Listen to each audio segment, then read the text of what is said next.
Welcome. In this lesson, we are going to explore how transactions from the sales journal are recorded in the general ledger. When a business makes sales, those transactions are first captured in the sales journal. But to keep our accounts balanced and organized, they must also be posted to the general ledger. First, let's remember, sales are a form of income. When sales increase, it means our revenue increase.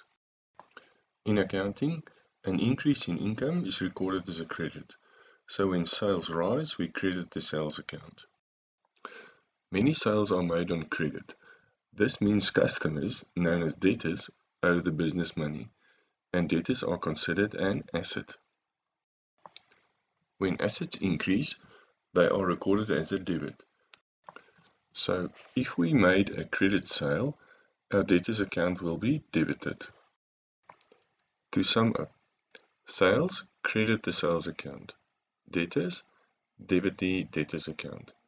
And that's how sales journal transactions find their rightful place in the general ledger.